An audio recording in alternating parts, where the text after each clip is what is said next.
Hey guys, there we go again. This guy here, he's my dear student James Marsh from United States, LA.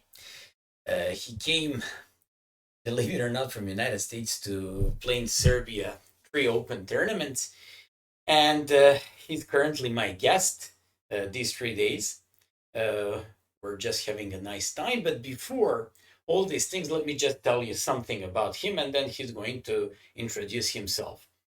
Uh, James is, lots of guys said James is a very smart guy. Actually, I believe he's the smartest guy on earth because he chose me to be his coach. But okay, about that some other time. Um, James is my student for 1 year, and when we spoke about that, he asked me to um, uh, what is he supposed to do because now we have like this Corona times without so many tournaments, and I told him come to Serbia. He came all over, and basically it's not an easy to come from United States to play in Serbia, like so many, like 10,000 kilometers you gotta go by flights. And he played 3 tournaments. He played in Silver Lake, Serbia Open, the world's strongest open tournament this year, and played the third one, Parachin Open. And believe it or not, in these 3 tournaments, he won 400 rating points. So now he's going to introduce himself and he's going to tell us a little bit more about these tournaments. And stay here because he's going to show us the most beautiful game he made out of those 27 games. Yep, thanks for the introduction. So again, to introduce myself, my name is James Marsh. From LA, just finished school right around San Francisco and going to be moving to New York right after this trip to continue my chess career there. And one thing I'd like to say is I'd like to owe the improvement, the plus 400 rating points throughout these 3 tournaments to my coach, Mio. There we go. With the muscles, strong man up here, strong in the mind too. And so in these 3 tournaments, I played in Silver Lake, which was the open tournament, managed to score 4.5 out of 9 in the open section with GMs, IMs, and also players like me, little lower rated. And then I played in the amateur, the under 2100, 2200 section for Serbia Open, and in the next tournament, Parachin. And I managed to score 6 out of 9 in both of those tournaments and gain roughly 100, 125 rating points in each of those tournaments. And so I'd like to show you the game that I'm most proud of. I was white and I played against a Benko Gambit against Alexei Novakovic, who is rated 1973. And so the I can just go through the opening once more. So I'm a d4 player. d4, knight f6, c4, c5, d5, b5, c takes b5, and there's a lot of theory. I'll quickly go through the theory and maybe talk to you about a few of the ideas throughout the opening, but I won't bore you with a lot of this theory. So here, white doesn't mind castling by hand. And black's main idea in this setup is that he sacks a pawn for compensation down the A, B files, and his dark square bishop should be strong. And white has the pawn to compensate for it. So black continues with queen b6, and I play rook a3. The first slightly off move, but it has its reasons. First gets off of the diagonal from this dark square bishop, and also prevents certain ideas of when I play knight b5 of queen b5, rook a1 sacks. So it just protects the rook, a little bit of prophylaxis. Black continues with rook fb8, logical move, and I have this sort of specialty, my own move, knight d2. Got lots of reasons to it. Mainly want to cover jump into c4, jump into b5, and also just kind of a preparation move. And I'd also calculated an annoying move by black, queen b4, is now met with rook b3, queen d4, takes, knight b5, and the queen doesn't have many squares. For example, if he goes to e5, I have knight a7, and the a pawn is passed, the queen is super uncomfortable, and I, for the most part, don't have many real weaknesses that black can attack. So going back to the game, I played knight d2 for several of these reasons, and black plays knight e8, aiming to trade off and meet knight b5 with knight c7. And it's important that here I play knight b5 first before knight c4, not to allow black to infiltrate with queen b4. Black continues with knight c7. I play knight c4, winning a tempo on the queen, trade the knights, and continue with a5. And it's really hard for black to move right now. The knight has no prospects. If the knight comes into e5, I just play knight b6, and I'm loving life over here. And the bishop is not really, I mean, it's active, but the rooks and the queen, it's very difficult for black to move. So black plays rook a6. Continue with the simple plan, queen c2, just developing my pieces. Queen b7, pressuring b2.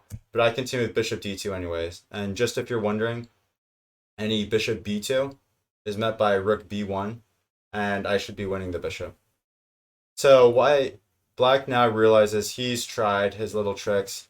I'm going to just simply develop, maybe think about ideas of b4, b5, and so he takes action, plays e6. Intending for some counterplay against my king on g2, but it is a very double-edged position since it does open up the position. I take, and now I play bishop f4. The whole point of this move is that if I'm pressuring e6 right now, and we'll play rook d1, rook e1, and maybe some sort of king g1 move, removing my king and keeping my pawn up. But more importantly, if black places any of his pieces on e5, he completely kills the activity of his dark square bishop, which is a lot of the point of this opening. So for example, if black plays knight e5, I was intending just bishop e5. And if, for example, bishop e5 takes, black has a ruined pawn structure. And I'm very happy with this, still a pawn up. And so black continues with e5.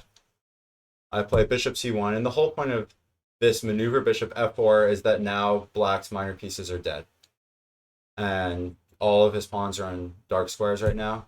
He breaks with d5. And I really like this next move, knight e3. Perfect. Knight e3. I mean, black's pawns are on dark squares, and if he takes on e4, I would barely even call it a pawn sack. I mean, just his pieces are completely dead. The pawn structure is broken. I start to have the open d file. And I enjoy this move. So, and just if you're quickly wondering, keeping the tension, knight f6, I can just take. Queen c4, pinning the knight. Rook d8, rook d1, winning the piece. So black quickly played d4, and I have knight c4. And so we have the kind of textbook beautiful blockade of the knight. Nice pieces, rook, and with a pawn. So I have compensation and a pawn in this Benko. Black plays queen c6, and here I'm thinking my worst piece, my rook on h1. I would love to trade it for black's, my argument, his best piece is the rook on b8. So I play rook d1. My idea is to just play rook d3, b3, trade off my worst piece for his best piece, and continue advancing the position. Black plays queen e6, and I realize if I play rook d3, he has rook b4, and it's a little awkward for my knight, so I just stop his idea. Plays bishop f6, since he now realizes that after pushing e5 and an eventual d4, a lot of his plans are broken, so he plans to reroute his knight. And he was also thinking to reroute his bishop, and he was also planning some sort of kingside assault, maybe g5, h5, and I played a prophylaxis move of h3, with the whole plan of being, if you play g5, I'm going to play g4, and the whole entire king side is locked up, and I have the queen side for the rest of the game and my taking, and this dark square bishop becomes even worse. So h3, he continues with h5, and now I just simply continue with my plan. Bishop e1, still keeping an eye on b4. Bishop d8, rook up to d3, knight f6. And here I realized that if I continue with my plan, rook b3, rook takes, knight e4, queen c4, I may have had something with rook b7, but there's no reason to give up this pawn and give black unnecessary counterplay. Yeah. So I just simply play f3, and I believe that this structure is very solid for my king. I mean, it's not very clear at all how black is going to break me. He goes for a plan with knight h7, but I was planning to meet any sort of knight g5 ideas with g4 simply, and it multiple tempi just ruined with one simple g4. So I continue with my plan. Black goes rook a8. I simply take, and as you guys all know, pass pawns must be pushed. Push a6. He continues with rook a8, and now I come with queen a4, and once again, any knight g5 ideas, I will meet with g4. And at the same time, queen a4, I'm slowly creeping in. I'd like to pressure the rook on a8 and queen my pawn.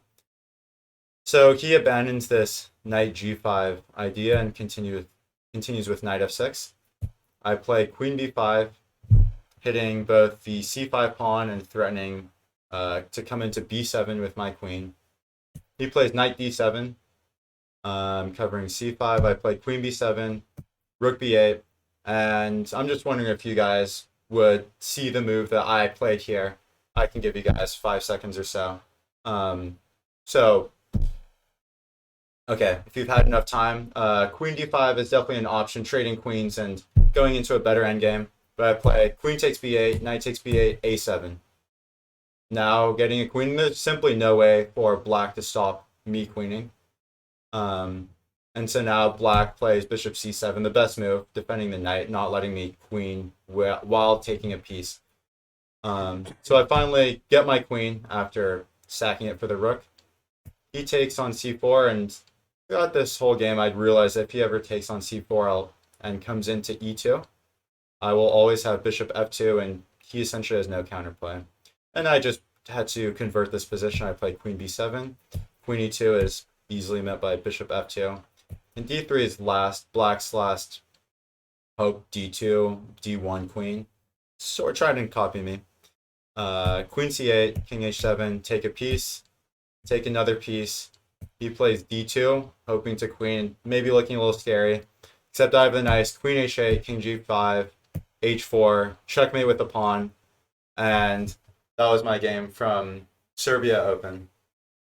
Guys, I hope you enjoyed this game. This was a spectacular finish. And by the way, take a look at this. Opening was great.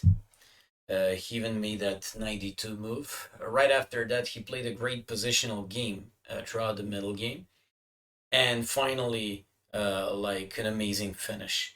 One thing for sure, if you ever decide to quit your job or not to do it anymore, you can be great as a chess teacher because you explain things very clear and just to the point.